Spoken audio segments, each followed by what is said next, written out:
The Galactic Council had watched Earth for 300 cycles. Their observation stations floated at the edge of the solar system, hidden behind the ice and rock of distant moons.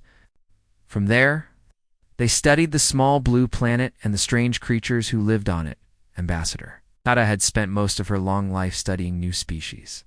Her body was made of living crystal, and she glowed with soft light when she felt strong emotions. In all her years, she had never seen anything quite like humans. They were a contradiction. They built weapons that could destroy their entire world, yet they also built hospitals to save lives. They cut down their forests, then planted new ones.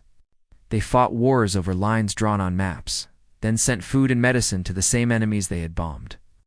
Thyra did not understand them at all. The council chamber was vast, filled with representatives from 1,000 different worlds. Some floated in tanks of liquid. Others stood on many legs. A few existed only as patterns of light, but they all shared one thing in common. They all believed in the power of the Galactic Council. They believed that every species must join or be destroyed. Thyra stood before them and gave her report. The humans detected our observation probes 18 of their years ago, she said. They know we are watching. They have built telescopes that can see our ships.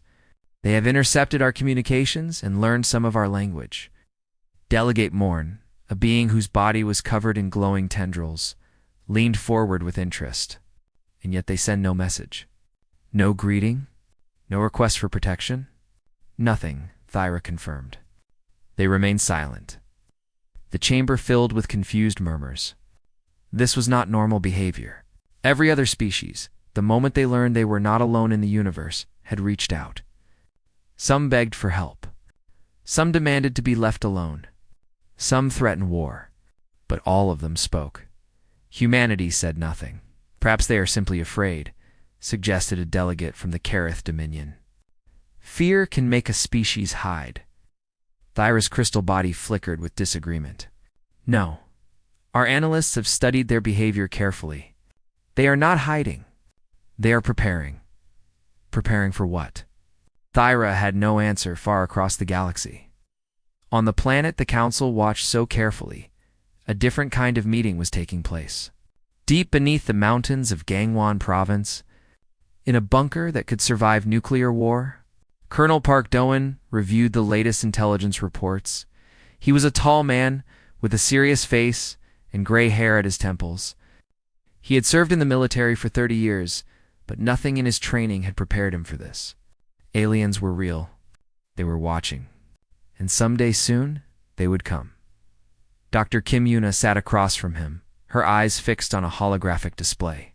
She was younger than Doan, with sharp eyes behind simple glasses. She had spent the last decade of her life learning everything humanity knew about the Watchers in the sky. They moved 3 ships closer last week, Doan said. They are getting bolder. Una nodded slowly. They are testing us. Seeing how we react, and how should we react. Una turned off the display and looked at him directly. We do nothing. We watch them watching us. We learn everything we can. And we wait. Doan frowned. He was a soldier. Waiting felt like weakness. Wait for what? For them to make the first move, Una said. Every other species they have contacted either surrendered immediately or attacked immediately. Both responses told the Council exactly what they wanted to know. That the new species was predictable, controllable. You want us to be unpredictable? I want us to be patient. Una stood and walked to a window that showed only rock and concrete. Somewhere above them, the sun was setting over the mountains. Down here, there was only artificial light. The Council has existed for thousands of years. They have absorbed hundreds of species into their empire. They believe they understand how first contact works. They believe they know what we will do, and if we do nothing. Una smiled, but there was no warmth in it. Then, for the first time in their long history, they will face something they do not understand. And that uncertainty is our greatest weapon. In the months that followed, humanity continued its strange silence. The United Earth Defense Initiative, created in secret by every major nation, worked without rest. They built listening stations. They decoded alien transmissions. They mapped the positions of every council ship in the solar system, but they never sent a single message. On Earth, life continued as it always had. People went to work. Children went to school. Farmers planted crops. Artists made paintings. Most humans had no idea that they were being watched by beings from another world.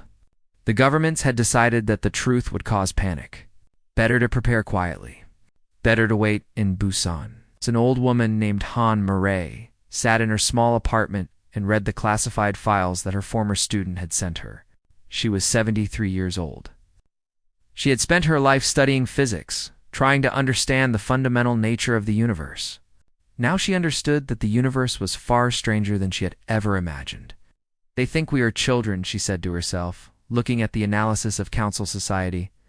They think we are too young to matter. She looked out her window at the city lights below. Millions of people, living their lives unaware of the danger above. She thought about everything humanity had survived. The ice ages, the plagues, the wars, the disasters that should have destroyed them but somehow did not. They have no idea what we are, she whispered in the council chamber. Ambassador Thyra received the latest report from the observation fleet. Earth remained silent. Humanity continued to prepare. And somewhere in the darkness between stars, the council's patience was running out. We cannot wait forever, Delegate Morn said. If they will not speak to us, we must force them to respond. Thyra's crystal body dimmed with worry. And if they respond in a way we do not expect? Morn's tendrils flickered with amusement. They are a young species on a single small planet. What could they possibly do that would surprise us? Thyra did not answer. But deep in her ancient mind, she felt something she had not felt in centuries. Something that felt almost like fear. She looked at the blue dot on her display, so small and fragile, so impossibly stubborn. And she wondered what humanity was waiting for.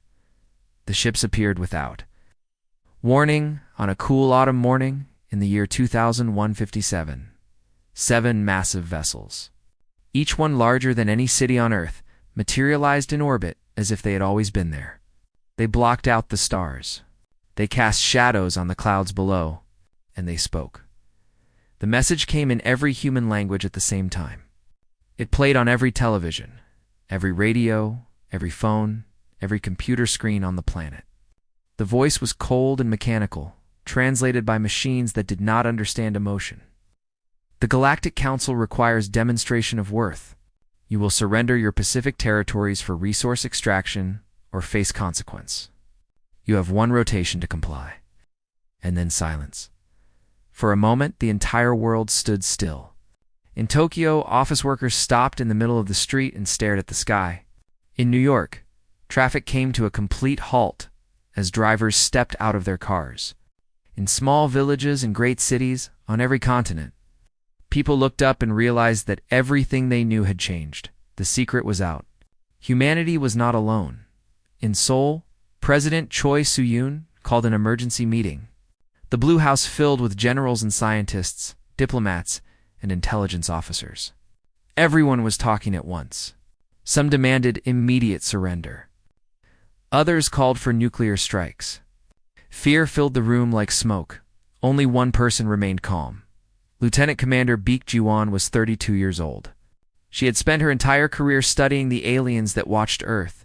She had read every intercepted transmission, analyzed every piece of data. She understood the Council better than anyone alive. And she knew exactly what was happening.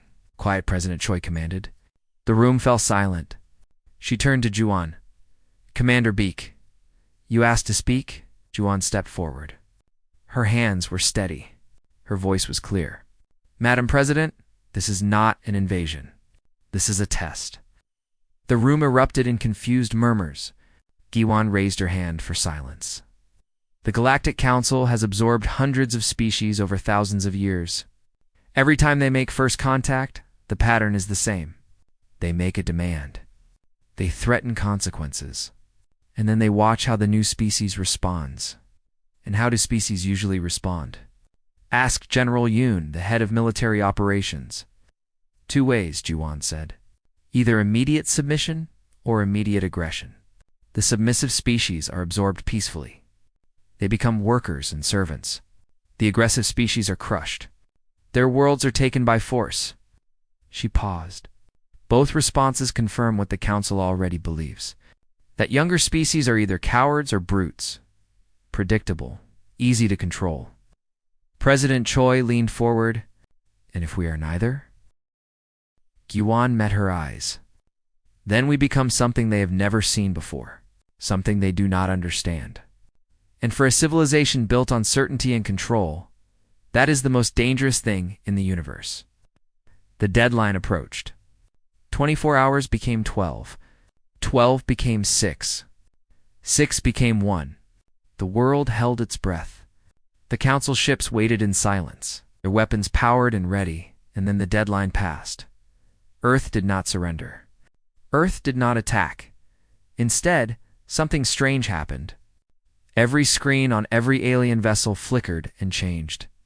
The Council officers found themselves looking at images they did not expect.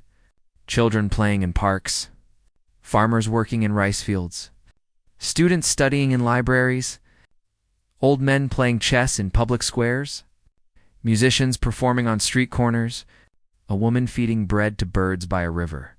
Ordinary life, continuing as if nothing had changed. Beneath the images, a single message appeared in the Council's own language. We decline your terms. We invite dialogue. We do not fear you.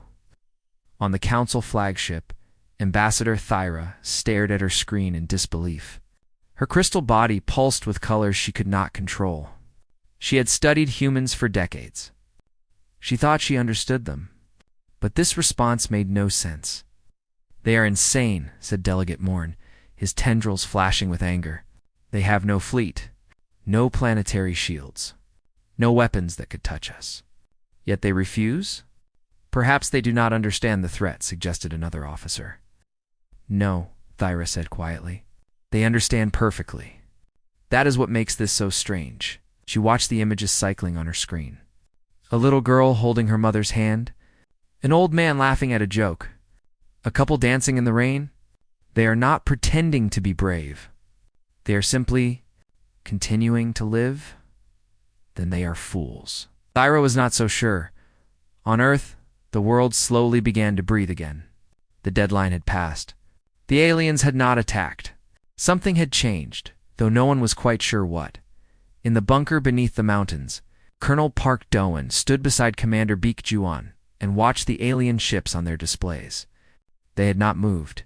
They had not fired. They seemed to be waiting. What happens now? Doan asked. Juan's expression was impossible to read. Now we find out what kind of beings they really are. Are they conquerors who only understand force? Or are they something more? Something capable of surprise? And if they choose force? Guan turned to face him.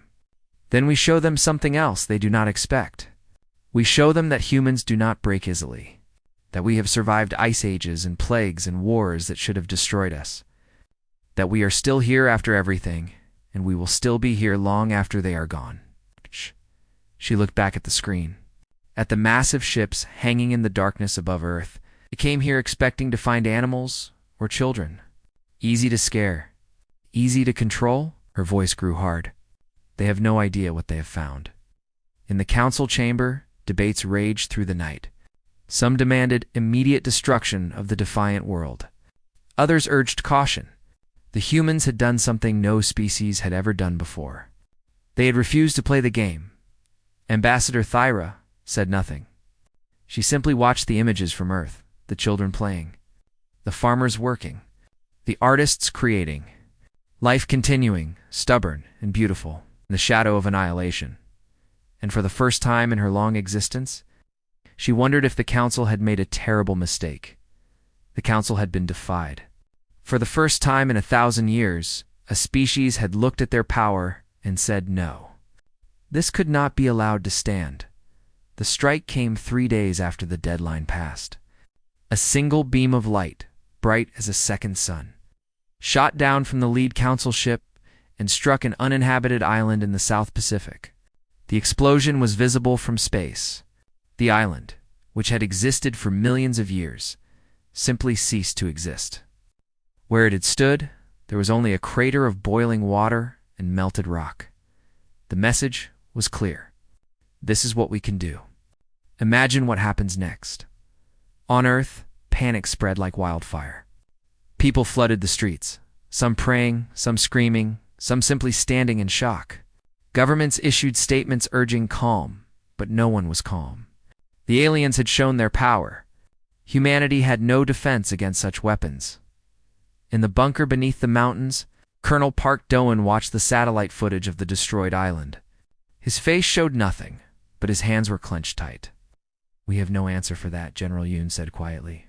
"Our nuclear weapons are toys compared to their technology. If they decide to destroy us, we cannot stop them." Commander Baek Juwon stood apart from the others, her eyes fixed on a different screen. She was not watching the destruction. She was watching the alien fleet. "They did not fire on a city," she said. "They did not kill anyone." "Why?" The room turned to look at her. "Because this is still a test," Juwon continued. "They want to see how we respond to fear. Do we surrender now? Do we launch our weapons in a futile attack? Do we turn on each other?" She shook her head. "They are still measuring us. Still trying to understand what we are? Then what do we do?" President Choi's voice came through the communication system. She was in a secure location, ready to lead whatever remained of humanity. Giwon was silent for a moment. Then she said, "We respond, but not with weapons. Not with surrender. We respond with truth." Dr. Han Murray had not left her apartment in Busan since the crisis began. She was 73 years old, and her body was tired. But her mind was sharper than ever. When the message came asking her to address the aliens directly, she did not hesitate. The broadcast studio was small and simple. Just a chair, a camera, and a screen showing her face to every ship in orbit. To every being who was watching. Han Murray sat down, adjusted her gray hair, and began to speak. "My name is Han Murray. I am a scientist. I have spent my life trying to understand how the universe works. Now I understand that the universe is larger and stranger than I ever imagined." She paused, gathering her thoughts. "You destroyed an island today. You wanted to frighten us. And yes, we are frightened. Fear is natural. Fear is healthy. Fear keeps us alive." Her voice grew stronger. "But fear does not control us." On the Council flagship, Ambassador Thera watched the broadcast with growing unease. This was not what she expected. The human should be begging for mercy. She should be offering surrender. Instead, she was lecturing them like a teacher, correcting foolish students. Han Murray continued, "We have watched your council for many years. We have intercepted your communications. We have learned about your history, your methods, your beliefs. We know what you do to the species you conquer. The mining colonies you stripped bare until nothing remained. The civilizations you integrated until their cultures were erased. The billions of beings who live and die serving your empire, never knowing freedom." Her eyes seemed to look directly through the camera, through space, into the hearts of every council member watching. "You call this order? You call this peace? We call it something else." Delegate Morn's tendrils flashed with rage. How dare she? How dare this primitive creature speak to us this way? But Thyra held up a hand for silence. She wanted to hear what came next. Han Murray leaned forward slightly. "You destroyed an island to show us your power. Let me tell you about ours." Her voice softened, but her words cut like knives. "Our planet has survived things you cannot imagine. We have lived through ice ages that covered half our world in frozen death. We have survived impacts from space that killed nearly everything alive. We have survived plagues that wiped out half our population." She smiled, and it was not a kind smile. "And we have survived ourselves. We have fought wars that burned entire continents. We have built weapons that could end all life on our world. We have come within minutes of destroying everything multiple times." She shook her head slowly, and yet here we are. Still alive? Still fighting? Still hoping? The council chamber was completely silent. "You are not our first apocalypse," Han Murray said. "You will not be our last. We have looked into the face of extinction before, and we did not look away. We will not look away now. The broadcast ended. In the bunker, Sergeant Otaiwu worked at his communication station without rest. He was part of a team of hundreds, scattered across the planet, all working on the same secret project. They were not building weapons. They were building something far more dangerous. "Transmission is ready," Taiwu reported. "All data compiled. Broadcasting on every frequency the Council uses. Mander Beak." Guan nodded. "Send it." The signal went out into space, spreading in every direction at the speed of light. It carried information that the Council had spent centuries hiding. Trade routes and supply lines. Secret agreements between delegates. Records of conquered species and stolen resources. Evidence of corruption and cruelty. Every truth the Council had tried to bury was now flying toward every corner of the galaxy. "How long until it reaches the outer territories?" Giwan asked. Taiwu checked his displays. "The nearest subjugated systems will receive it within 6 hours. Within a week, half the galaxy will know everything." Shuan allowed herself a small smile. The Council built their empire on secrets and fear. Let us see how it survives in the light. On the flagship, Ambassador Thyra received the report about the human transmiss. Cyan, her crystal body, went completely dark for a long moment. "They did not just refuse us," she said quietly. "They attacked us. Not with weapons, but with information. With truth, we should destroy them now," Morn demanded. Before the damage spreads, Thyra was already thinking ahead. The transmission was already spreading. Destroying Earth would not stop it, would not erase what humanity had done. For the first time in her long life, Ambassador Thyra wondered if the Council had finally met a species they could not defeat. The Council had ruled the galaxy for thousands of years. Their power was built on a simple belief that everyone shared. The Council was inevitable. Resistance was pointless. Joining them was the only way to survive. Humanity shattered that belief with a single broadcast. The information spread faster than anyone expected.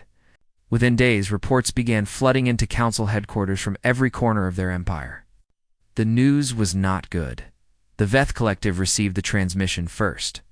They were a quiet species conquered 500 years ago, forced to mine their own world until it was nearly hollow.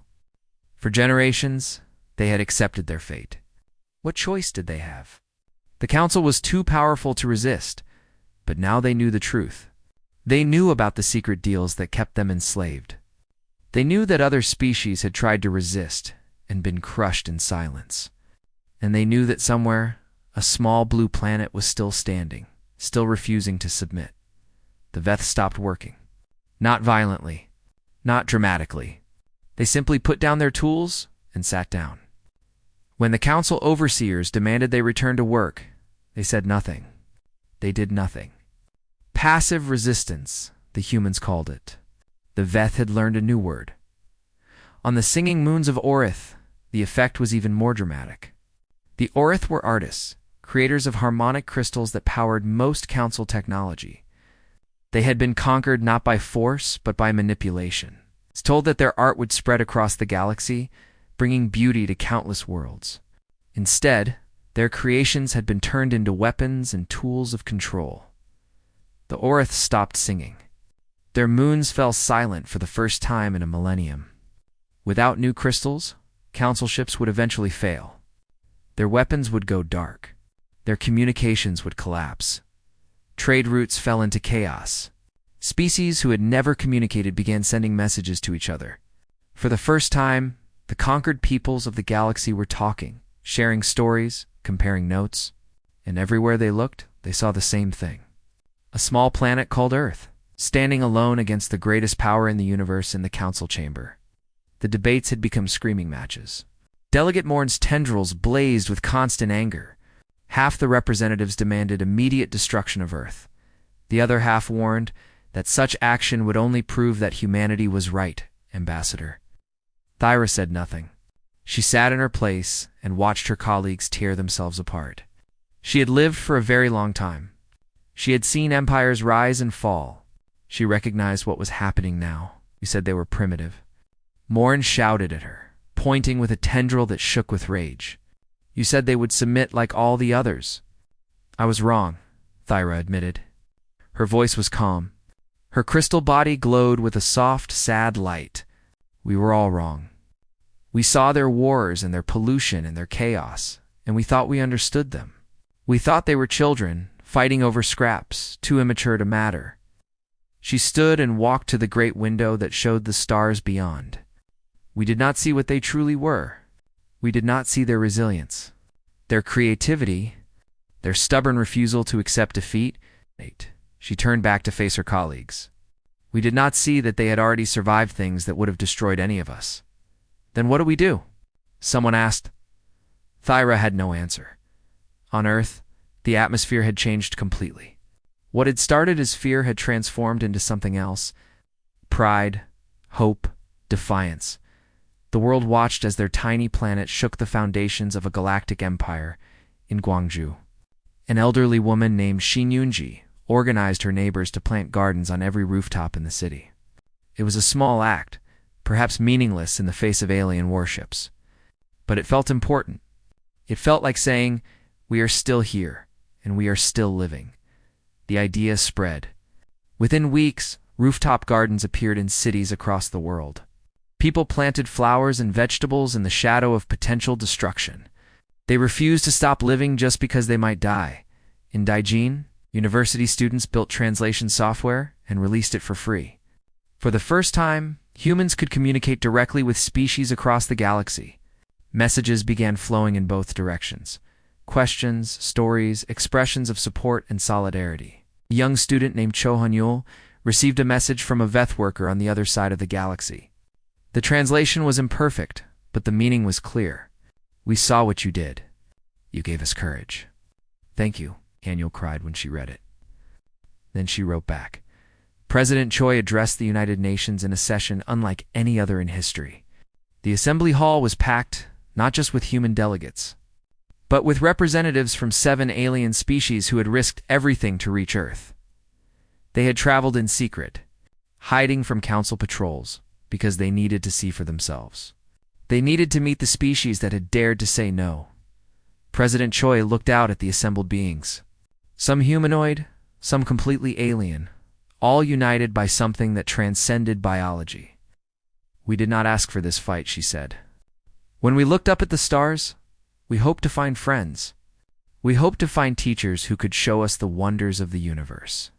Instead, we found an empire built on fear and silence. She paused, letting her words settle. But we also found something else. We found that we are not alone in our desire for freedom. We found that across the galaxy, countless beings dream of a different future. A future where every species can choose its own path. Where culture and creativity are celebrated, not crushed. Where the strong protect the weak instead of exploiting them. Her voice grew stronger. That is not a human value. That is a universal value, and we will defend it. Not just for ourselves, but for every being who has ever looked up at the stars and wished for something better. The applause began slowly, then grew until it shook the walls. Human and alien voices mingled together in a sound that had never been heard before. The sound of hope. 3 weeks later, the first Allied fleet arrived in Earth's orbit. It was not impressive by Council standards. Old cargo ships, converted passenger vessels, civilian craft held together by hope and wire. They carried no weapons. They carried only witnesses.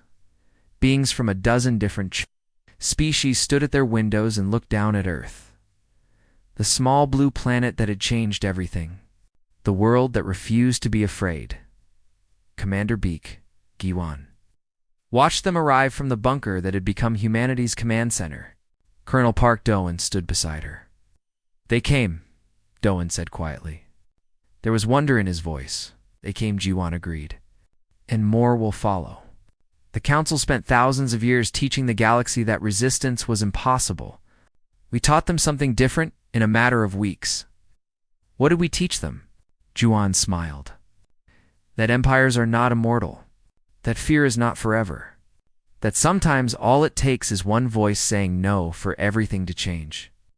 She looked up at the sky, at the growing fleet of allies, at the stars that had seemed so cold and distant just months ago, taught them that they were never alone. The final fleet arrived on a cold morning in February of the year 2158.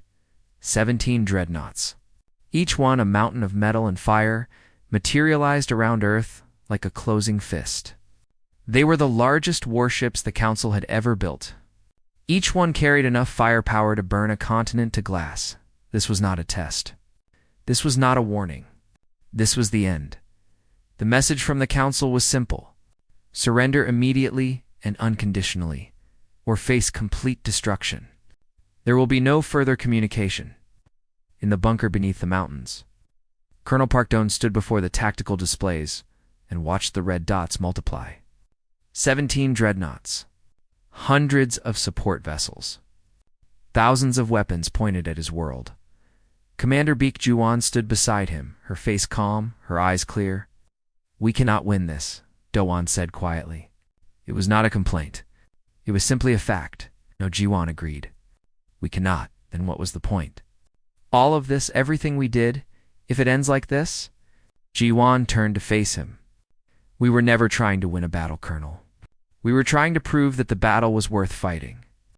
We were trying to show the galaxy that the Council could be defied, that their power was not absolute, that courage was possible." She gestured at the displays, not at the Council fleet, but at the hundreds of other ships that had gathered around Earth in recent weeks. The ragged Allied fleet, refugees and rebels from a dozen different worlds.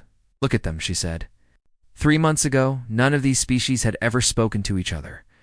They had been told their entire lives that resistance was death, that the Council was inevitable, that hope was a lie. Her voice grew stronger. And then they saw us. A small planet, alone, with no fleet and no weapons, standing up and saying no. And something in them changed. Something woke up. She walked to a communication console and began entering commands. "What are you doing?" Doan asked. "What I should have done from the beginning. Speaking directly to the people who need to hear." The broadcast went out on every frequency, to every ship in orbit, to every world that could receive the signal. Gyuan's face appeared on screens across the galaxy. "My name is Beek Gyuan. I am speaking from Earth, the planet you were told would fall. We are still here, not because we are stronger than the Council, not because we have better weapons or smarter strategies. We are still here because we refuse to be what they expected." On the Council flagship, Ambassador Thera watched the broadcast in silence. Around her, officers prepared for the final assault. Weapons powered up, targeting systems locked onto cities and military installations. The order to fire could come at any moment. But Thyra was not watching the tactical displays. She was watching the human woman speak. "The Council told you that resistance was death," Gyuan continued. "They showed you the ruins of species who had tried to fight. They told you there was no hope, no future, no choice. Submit or die." Her expression softened. "We told you something different. We told you that fear does not have to control you. That empires are not forever. That the universe is vast enough for every species to find their own way." She paused, and when she spoke again, her voice was thick with emotion. "You believed us?